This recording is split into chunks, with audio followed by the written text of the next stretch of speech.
2021년 자신의 갑질을 폭로한 남성에게 조폭을 동원해 철저하게 보복한 여배우가 있었습니다. 그 여배우로 지목된 진아림은 억울함을 호소했지만 재판 결과 500만 원의 벌금형을 선고받으며 조폭과의 연계가 사실로 드러났습니다. 이처럼 야수 같은 조폭들에게도 사랑은 있기 마련이라 조폭과 여배우의 사랑은 영화가 아닌 현실에서도 종종 벌어집니다. 여러분이 좋아요를 눌러주시는 동안 몸과 마음을 다 바쳐 조폭 두목과 사랑에 빠졌던 여자 연예인 TOPO를 지금 바로 시작하겠습니다. 4위는 런닝맨의 안방마님 송지효와 오비파 백창주입니다. 2003년 영화 여고괴 담삼의 주연으로 발탁되며 주목받았던 송지효는 당시 다소 미흡한 연기력으로 인해 대중의 관심에서 멀어졌습니다. 그러나 이후 영화 색즉시공이와 쌍화점에서 파격적인 연기를 선보이며 다시 화제가 되었고 2010년에는 예능 프로그램 런닝맨의 고정 멤버로 합류하며 최고의 전성기를 맞이했습니다. 하지만 2012년 그녀의 소속사인 CGS 엔터테인먼트의 대표 백창주와의 미래 장면이 언론에 보도되면서 어쩔 수 없이 교제 사실을 인정하게 되었습니다. 백창주는 과거 양은이파 부두목 출신인 아버지의 피를 물려받아 젊은 시절 오비파에 몸담았던 인물로 알려져 있습니다. 그룹 터보의 김종국과 김정남 등의 후일담에서 논란이 되었던 스타뮤직은 전형적인 조폭과 연계된 레이블이었는데 소속사 대표였던 조폭 출신 권승식과 로드 매니저였던 백창주는 사소한 문제로도 김종국을 수시로 지하실로 끌고 가서 폭행했다고 알려졌습니다. 소속사 탈퇴를 막기 위해 상상을 초월하는 협박까지 했다고 하죠. 김종국이 허리디스크로 인해 현역 복무 대신 공익 근무를 하게 된 배경을 아는 사람들은 그가 당시 소속사 대표와 로드 매니저인 백창주에게 당한 폭행이 매우 심각했다고 말합니다. 이렇게 연예계에서 악명 높은 내공을 쌓은 백창주는 이후 권상우의 매니저를 맡은 후 권상우가 소속사를 옮기려 하자 사생활 문제를 빌미로 협박하여 2년간 전속계약을 강제로 맺게 한 사실이 밝혀졌습니다. 그로 인해 그는 8개월의 징역형을 선고받기도 했습니다.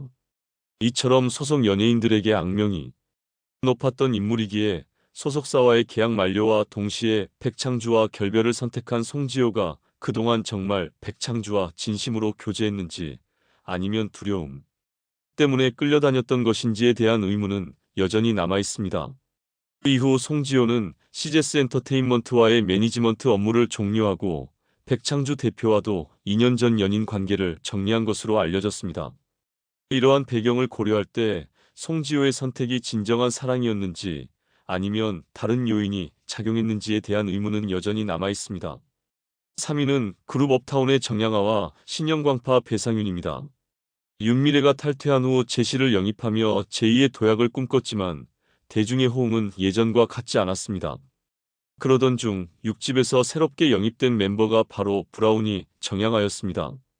정양화는 소속사 대표 겸 프로듀서인 정연준과 2년간 열애를 하며 결혼설이 불거졌지만 이내 결별을 발표하며 연예계에서 차취를 감추게 됩니다. 그렇게 잠적에 가까운 생활을 하던 정양화는 수년 후 배상윤의 해외 도피 과정에서 다시 모습을 드러냈습니다. KH그룹 배상윤 회장은 강남 한복판에서 조직 간 다툼으로 세상을 떠들썩하게 만든 팔레스 호텔 사건의 주범이었으며 당시 난초파를 이끌고 이후 신영광파의 부두목까지 올라 건달 세계에서 악명을 떨친 인물이었습니다. 그 후 하얏트 호텔과 강원도 알펜시아 리조트를 인수하는 등 거침없는 행보를 보이며 자산 규모 4조 원대의 KH그룹 회장에 올랐습니다. 배상윤은 첫 번째 아내인 조명박물관 관장 구한나와의 결혼 생활 중에도 업타운의 정양화와 내연 관계를 이어갔으며 2022년 정양화가 미국에서 딸을 출산하자 그녀를 두 번째 아내로 받아들였습니다. 이로 인해 졸지에 동서를 맞이하게 된 첫 번째 아내는 필룩스라는 조명회사의 실질적인 대표 자리를 차지하며 나쁘지 않은 조건을 받아들였고 배상윤은 첫 번째 아내의 눈치를 보지 않고 한국으로 들어올 수 있게 되었습니다. 그러나 배 회장은 4천억 원대 배임과 650억 원대의 횡령 혐의로 다시 해외로 도피하게 되면서 정양화는 독수공방은 물론 첫 번째 부인의 집중적인 견제를 받게 됩니다. 그럼에도 불구하고 배 회장은 해외 도피 중임에도 베트남으로 정양화와 어린 딸을 불러 호화 요트 파티를 열며 변치 않는 사랑을 보여주었으나 이 사건으로 다시 수사 당국의 주목을 받게 되었고 배상윤은 제3국으로 재차 도피하게 됩니다. 현재 정양화는 출국 금지 상태로 지내고 있다고 합니다. 2위는 내 남편과 결혼해줘의 박민영과 성남 마피아파의 강종윤입니다. 시트콤 거침없이 하이킥으로 데뷔한 박민영은 발랄한 이미지와 흠잡을 데 없는 미모로 단숨에 로코퀸으로 자리매김했습니다. 하지만 과거 성형 전 사진이 유출되면서 곤욕을 치르기도 했는데요. 그러나 성형 전 사진 유출은 그녀의 이미지에 치명타를 입혔던 더 큰 사건에 비하면 별것이 아니었습니다. 하지만 그보다 더 치명적이었던 것은 빗썸 회장으로 불렸던 강종현과의 관계였습니다. 열애설이 터지자마자 속전속결로 결별을 발표한 박민영은 이후 금전 관계가 드러나며 스폰서 의혹까지 불거졌습니다. 강종현은 빗썸에 숨겨진 회장으로 불릴 정도로 막강한 자본력으로 성남 마피아파를 장악했고 조직 내에서도 큰 영향력을 행사했다고 합니다. 조폭이 이제는 의리가 아닌 돈으로 움직인다는 사실을 알고 있다면 강종현이 재력으로 조직을 장악했다는 사실이 이해가 가지 않을 것도 없죠. 이런 강종현의 빗썸 사태로 인해 박민영이 그에게서 2억 5천만 원을 받았다는 사실과 그녀의 친언니가 그의 회사에 사회이사로 등록된 것이 알려지면서 둘의 관계에 대한 의혹이 커졌습니다. 하지만 박민영은 이 돈을 생활비로 사용하지 않았다고 해명하며 억울함을 호소하고 있습니다. 한편 강종현은 박민영에게 준 것이 생일 선물로 샤넬백 하나뿐이라며 자신의 기사는 상관없지만 박민영만은 더 이상 언급되지 않기를 바란다는 진정한 사랑꾼의 모습을 보이기도 했습니다. 또한 원조 센언니 캐릭터인 이휘양과 전국구 주목으로 악명 높았던 김두조 이야기도 빼놓을 수 없습니다. 1981년 MBC 공채 탤런트로 데뷔한 이휘양은 1982년에 전국구 주목 김두조와 결혼했습니다. 조폭과 결혼했다는 색안경 낀 시선에도 불구하고 김두조는 결혼 후 개과천선을 하여 많은 사람에게 귀감이 되었습니다. 독실한 기독교 신자인 이휘양의 영향으로 김두조는 신앙생활과 봉사활동을 시작했고 이후에는 헬스장과 체육관을 운영하며 정당한 사업을 이어갔습니다. 그는 평생 모은 40억 원 상당의 부동산과 문화유물을 대학에 기증하는 등 많은 선행을 펼쳤고 아내 이휘양의 평판도 높아졌습니다. 김두조의 영향으로 유퉁 역시 어두운 과거를 극복하고 새 삶을 살아가게 된 이야기는 잘 알려져 있습니다. 김두조는 결혼 후 아내와의 금슬도 좋았고 작은 사건 하나 없이 평온한 삶을 살았습니다. 그러나 불행히도 폐암으로 인해 향년 64세로 세상을 떠났고 생전에는 자신의 죽음을 알리지 말고 조용히 장례를 치러달라는 유언을 남겼습니다. 그의 장례식은 소박하게 치러졌고 사후 49제가 지난 후에야 그 사실이 언론에 보도될 정도였습니다. 조폭과 여배우의 사랑 생각보다 괜찮지 않나요? 오늘 영상은 여기까지입니다. 시청해주셔서 감사합니다.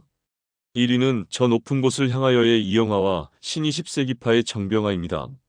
1980년 MBC 신인 가수상을 받으며 화려하게 데뷔한 이영화는 숨겨진 아이가 있다는 소문으로 인해 연예계 활동이 급격히 위축되며 대중에게서 점점 잊혀가는 듯했습니다. 하지만 불후의 명곡 저 높은 곳을 향하여가 빅히트를 치면서 재기에 성공하게 됩니다. 그러나 남편의 사업 실패로 인한 불화로 이혼의 아픔까지 겪으며 다시 굴곡진 인생을 걷게 되는데요. 그 시기에 그녀에게 나타난 인물이 바로 신20세기파의 부두목 정병화였습니다. 영화 친구에서 장동건이 연기한 보스 역할의 눈칼 자국이라는 캐릭터가 바로 정병화를 모티브로 한 인물이라고 합니다.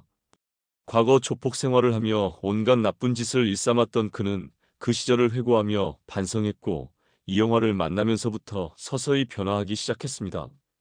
이영화를 만나면서 서서히 변화하게 되었고 결국 이영화가 내걸었던 결혼 조건인 신학대학에 진학하게 되면서 새로운 삶을 찾을 수 있게 되었다고 합니다. 야수와 같았던 조폭을 전도사의 길로 인도한 것은 오로지 사랑의 힘 덕분이라고 할 수 있겠네요. 신인으로 데뷔한 연예인들이 좋은 작품을 만나게 되면 갑작스레 톱스타의 반열에 오르는 경우가 있습니다.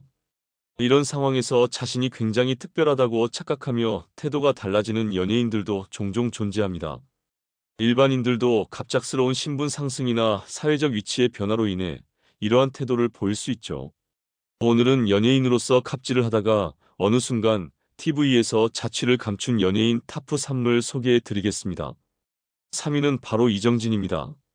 1997년에 패션 모델로 데뷔하며 연예계에 입문한 이정진은 원래 대학교에 재학 중인 학생이었습니다. 당시 스타일이 좋아 보인다며 모델 일을 해보라는 제안을 받고 활동을 시작했으며 이후 연극영화과에 입학해 본격적으로 연기를 배우기 시작했습니다. 1999년부터 이정진은 시트콤과 드라마에 조금씩 얼굴을 비추며 연기 활동을 시작했는데요. 2002년 영화 해적 디스코 왕 되다에서 주연으로 발탁되며 주목받기 시작했습니다. 비록 주연으로 자리 잡았지만 당시에는 이제 막 신인 티를 벗어나던 시점이었고 이정진을 대중적으로 알린 말죽거리 잔혹사가 개봉하기 전의 일이었습니다. 그 이후 2003년 이정진은 드라마 다모의 캐스팅 제안을 받았습니다. 사실 드라마 다모는 MBC에서 대하드라마 대장금이 방영되기 전 짧게 편성된 작품으로 큰 기대를 받지 못한 상태였습니다. 이 드라마의 연출을 맡은 이재규 PD는 당시 같은 소속사에 있던 이정진과 이나영에게 각각 황보윤과 최홍역의 캐스팅을 제안했는데요. 소속사는 이정진의 출연을 먼저 확정 짓고 이후 최옥과 장성백 역할의 캐스팅 작업을 진행하기 시작했습니다. 하지만 이정진은 감독에게 상대 배역으로 자신보다 더 높은 인지도를 가진 배우가 캐스팅되기를 요구하기 시작했다고 합니다. 과거 자신이 출연했던 드라마나 시트콤에서 상대 배역에 운이 없었다면서 이번에는 톱스타급들과 어깨를 나란히 하고 싶다는 것이었습니다. 최홍역에는 하지원이 고민 끝에 캐스팅이 됐고 문제는 장성백 역할이었음이냐? 장성백에는 김민준이 캐스팅되었지만 이정진의 성에 차지 않았던 것인데요. 이정진은 김민준이 상대 배우가 된다면 자신은 출연할 수 없다는 입장을 내비쳤습니다. 감독은 고심 끝에 이정진을 황보윤 역에 최종 확정하며 김민준을 하차시키게 되었는데요. 그 후에 장성백 역에 캐스팅된 것은 다름 아닌 배우 이서진이었습니다. 그런데 이정진은 상대 배우로 이서진도 마음에 들지 않았습니다. 개인적으로 안 좋은 일이 있었다는 이유를 댔던 것이죠. 계속되는 이정진의 요구에 이재규 PD 역시 단단히 화가 났습니다. 이정진이 액션 연기 연습에는 소홀하고 장성백 역할의 캐스팅에만 혈안이 되어 있었기 때문입니다. PD는 이정진과 진지한 대화를 나누며 설득 아닌 설득을 했지만 이정진은 처음부터 지금까지 제 생각은 한결같습니다. 좋은 배우와 일하고 싶은 마음뿐입니다. 제 상대역이 누구든지 그 사람이 적합하지 않다면 그 사람을 쳐낼 수밖에 없습니다. 강자가 약자를 이기는 게 사회 현실 아닙니까? 라는 망언을 남기게 됐습니다. 이재규 PD는 여러 이야기들을 하며 이정진을 설득하려 했지만 이정진은 이서진도 김민준도 마음에 들지 않는다고 했으며 그 이후 대본 연습에도 오지 않고 어떤 연락도 하지 않았다고 합니다. 결국 PD는 이정진을 하차시키는 결정을 했고 황보연 역에 이서진을, 장성백 역에 김민준을 다시 캐스팅하게 됐습니다. 그렇게 다모는 MBC에서 큰 기대를 하지 않았던 작품이었지만 신드롬을 일으키며 큰 성공을 거뒀습니다. 이재규 PD는 MBC 공식 홈페이지에 자신의 입장이 담긴 글을 올렸고 이정진 사건이 만천하에 알려지게 된 것입니다. 이후 이정진은 MBC의 출연 정지 처분을 받았고 그 후 약 5년간 MBC에 출연하지 못했습니다. 이정진은 그 후 다수의 드라마에 출연했지만 사신 톱스타라고 하기에는 부족한 성과를 거뒀는데요. 어느 순간부터 드라마나 영화에서 보기 힘든 배우가 됐습니다. 자신에게 찾아온 복을 발로 차버린 배우. 역시 사람은 겸손해야 하는 것 같습니다. 2위는 바로 윤은혜입니다. 1999년 걸그룹 베이비복스의 막내로 데뷔한 윤은혜는 귀여운 외모로 팬들의 사랑을 받았습니다. 그 후 연기자로 전향하여 드라마 궁과 커피 프린스, 1호점에 출연하며 톱스타로 자리매김했습니다. 그러나 2013년 드라마 미래의 선택 이후 한동안 활동이 뜸했습니다. 2015년 윤은혜는 중국의 패션 디자인 서바이벌 프로그램 여신의 패션에 출연하여 3차례의 우승을 차지하며 주목받았습니다. 특히 그녀가 디자인한 흰색 코트는 약 49억 원에 낙찰되며 화제가 되었습니다. 그러나 이 코트는 국내 브랜드 아르케의 윤춘호 디자이너의 작품과 유사하다는 표절 의혹이 제기되었습니다. 윤춘호 디자이너는 자신의 SNS에 한 시즌 노력한 결과물을 이렇게 쉽게 뻔뻔하게 사용하다니 힘이 빠진다고 언급하며 불쾌감을 드러냈습니다. 이에 대해 윤은혜 측은 해당 의상을 협찬받지도 않았고 많은 브랜드를 연구해 영감을 얻은 것이라며 표절 의혹을 부인했습니다. 이후 윤은혜는 3년 만에 국내 드라마로 복귀하며 제작 발표회에서 이 자리를 빌려 물의를 일으킨 점에 대해 죄송하다고 사과했습니다. 그러나 그녀의 이러한 해명과 사과에도 불구하고 대중은 그녀가 연예인이라는 지위를 이용해 쉽게 결과물을 얻으려 했다는 비판을 피할 수 없었습니다. 1위는 바로 신은경입니다. 1988년에 배우로 데뷔한 신은경은 탁월한 연기력으로 수많은 드라마에 출연하며 주목받았습니다. 오랜 연기 생활 동안 신은경은 여러 크고 작은 사건 사고에 휘말려 왔는데요. 1996년 무면허 음주 뺑소니를 시작으로 결혼과 이혼, 아들의 병환 등 파란만장한 삶을 살아왔습니다. 하지만 그녀는 복귀작마다 놀라운 연기력을 선보이며 꾸준히 작품 활동을 이어갈 수 있었습니다. 그러다 2015년 신은경의 인성에 대한 논란을 불러일으킨 사건이 수면 위로 떠오르게 됩니다. 2010년 2월부터 4월까지 신은경은 서울의 한 백화점에서 약 1억 1,100만 원 상당의 옷을 외상으로 구매했는데 당시 결제를 하지 않은 상태였습니다. 신은경이 옷을 가져갈 때 이를 승인해준 직원은 확인서를 받고 공증까지 받았지만 끝내 돈을 돌려받지 못했습니다. 그 후 일부 의상을 회수했으며 2012년 10월에 신은경의 소속사로부터 4천만 원 상당의 금액을 지급받았지만 여전히 3,500만 원이 부족한 상황이었습니다. 결국 해당 직원은 대출을 받아 부족한 금액을 메우고 끝내 백화점을 떠나야만 했습니다. 이 사건이 다시금 주목받게 된 건 2015년이었는데요. 신은경은 한 인터뷰에서 드라마 출연을 위해 의상을 협찬받았다가 드라마가 무산되면서 본의 아니게 직원을 곤란하게 만들었다. 하지만 잘 해결됐고 직원이 오히려 나를 응원해줬다는 입장을 밝혔습니다. 그러나 해당 직원은 인터뷰에서 예전에 신은경 씨가 아픈 아이 이야기를 하며 눈물을 흘리기에 위로한 적은 있다. 하지만 채무를 용서해준 적은 없었다. 그게 말이 되냐고 반박하며 황당함을 드러냈습니다. 이와 같은 논란은 이뿐만이 아니었는데요. 한 포털 사이트의 지식인 게시판에는 배우 신은경이 로드샵에서 250만 원 상당의 옷을 구매한 뒤 며칠 내에 입금하겠다고 약속했지만 이후 연락이 두절되었다. 어떻게 해야 할지 모르겠다는 글이 올라온 적도 있었습니다. 이때 시기도 2010년 3월로 신은경이 백화점에서 억대 외상을 한 시기와 일치했습니다.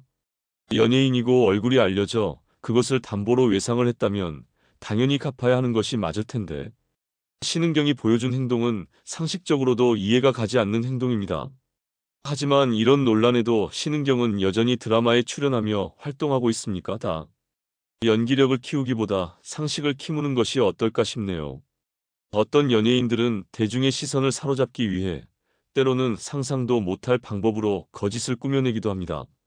자작극은 단순한 거짓말을 넘어서 자신의 이미지나 명예를 위해 타인을 속이고 심지어 불법적인 행위까지 동원되는 경우가 있습니다. 그들은 때로는 재벌 가문의 스캔들을, 때로는 남자 아이돌과의 엽기적인 호텔 잠자리를 만들어내며 스포트라이트를 비추게 하죠. 하지만 진실이 드러나면서 그들의 사악한 계획은 자신들을 망가뜨리는 치명적인 결과로 돌아옵니다. 이들의 허황된 거짓은 결국 그들을 나락행으로 이끌었고 그에 대한 대가는 누구도 피할 수 없었죠. 지금부터 자작극을 벌였다가 나락에 빠져버린 여자 연예인 T.O.P. 그 충격적인 이야기를 시작합니다. 사위는 허황된 망상으로 자작극을 벌이고 정치부 기자로 전향한 조정린의 사례입니다. 많은 이들이 이선희의 제자라고 하면 이승기를 떠올리겠지만 사실 그녀의 첫 번째 제자는 한때 방송인으로 활동했던 조정린입니다. 조정린은 이선희에게 6개월간 보컬 트레이닝을 받았으나 뛰어난 가창력에도 불구하고 평범한 외모로 인해 가수로서의 꿈을 포기해야 했습니다. 하지만 2002년 MBC가 주최한 팔도 모창 가수왕에서 대상을 수상하며 연예계에 첫 발을 내디뎠습니다. 조정린은 대중에게 특별히 매력적인 외모는 아니었지만 착하고 친근한 이웃집 여동생 같은 이미지로 각인되었습니다. 그 이후 다양한 방송 프로그램에서 모습을 드러내며 연예계에서 활발히 활동했습니다. 하지만 이상한 점은 그녀가 출연한 방송사의 게시판과 여러 온라인 커뮤니티에 그녀를 칭찬하는 글들이 유독 많았다는 점입니다. 특히 이 글들은 비슷한 문체와 쉼표 사용법, 특정한 패턴을 반복해 사용하고 있어 의심을 사기 시작했습니다. 결국 조정린을 옹호하던 대부분의 게시글이 가짜라는 사실이 드러났습니다. 사건의 결정적 증거는 조정린이 싸이월드에 로그인한 화면을 캡처해 업로드하면서 발생했습니다. 이 캡처 화면에는 그녀의 닉네임과 로그인 사용자에게만 보이는 에디트와 세팅 버튼이 노출되었고, 이로 인해 그녀가 자작극의 중심에 있었다는 사실이 밝혀졌습니다. 자신을 칭찬하고 지지하는 게시글 대부분이 그녀 스스로 작성한 것으로 드러난 것입니다. 자작극 사실이 폭로된 후 조정린은 별다른 해명조차 하지 못했습니다. 그녀가 작성한 글들은 단순한 자기 홍보를 넘어서 망상적이고 소름 끼치는 수준으로 대중을 기만했던 것입니다. 그녀의 이러한 행위는 단지 자아도취를 넘어 대중의 신뢰를 철저히 배신한 사례로 남았습니다. 3위는 스스로를 폭행하며 자작극을 벌인 청한의 사례입니다. 캔디맨 팀의 여성 보컬 청한은 언더그라운드에서 독보적인 실력으로 주목받으며 마니아층을 확보했으나 솔로로 전향한 뒤 상상도 못한 논란의 중심에 섰습니다. 2006년 6월 솔로 음반 발매 후 본격적인 활동을 시작한 지 얼마 되지 않아 청한은 방송 출연을 위해 이동하던 중 옆구리에 차상을 입고 얼굴과 신체 여러 부위를 구타당했다고 주장했습니다. 이 충격적인 사건은 당시 26세의 신인 가수에게 벌어진 일로 대중의 관심을 끌며 포털 실시간 검색어를 장악했습니다. 하지만 사건의 진실은 너무도 빨리 밝혀졌습니다. 경찰이 CCTV와 여러 증거를 조사한 결과 단 하루 만에 이 사건이 청한의 자작극이었다는 사실이 드러났습니다. 경찰 조사에서 청한은 라디오 생방송을 앞둔 심리적 압박과 목 상태 악화로 인해 충동적으로 이런 일을 벌였다고 해명했으나 이후 기자회견에서는 소속사 홍보를 위해 자작극을 기획했다고 말을 바꿨습니다. 그녀는 자신의 얼굴을 직접 때려 타박상을 만들고 옷을 찢어 자상 흔적을 꾸미는 등 치밀한 연출을 자행했다고 고백했습니다. 그러나 대중의 신뢰를 배신한 대가는 혹독했습니다. 청한은 허위 신고로 인한 경범죄로 10만 원의 벌금을 부과받았으며 방송 출연 금지 명단에 오르며 1년 6개월간 강제 자숙에 들어갔습니다. 이후 신곡 발표로 복귀를 시도했으나 자작극 사건의 여파는 쉽게 가시지 않았습니다. 아무리 뛰어난 보컬 실력을 지녔다 해도 대중을 기만한 행위는 쉽게 잊히지 않았고 그녀의 이미지는 회복 불가능할 정도로 훼손되었습니다. 결국 청한은 자신이 벌인 스캔들의 그림자를 음악적 재능만으로 지우기에는 역부족이라는 평가를 받으며 연예계에서 점차 자취를 감추게 되었습니다. 그녀의 사례는 단순한 논란을 넘어 연예계에서 신뢰와 진정성이 얼마나 중요한지를 다시 한번 상기시켰습니다. 2위는 김채연입니다. 2000년대 초반 탤런트 김채연은 화려한 경력 뒤에 치명적인 스캔들과 자작극으로 연예계를 떠들썩하게 만든 인물입니다. 청순한 외모와 신선한 매력으로 많은 이들의 사랑을 받던 그녀는 레모나 CF로 스타덤에 오르며 인기를 끌었지만 2003년 그녀는 갑작스럽게 납치 사건에 연루되며 언론의 스포트라이트를 받았습니다. 김채연은 심야 라디오 방송을 마친 후 귀가 중 아파트 앞에서 기다리던 열성 팬에게 납치당했다고 주장했습니다.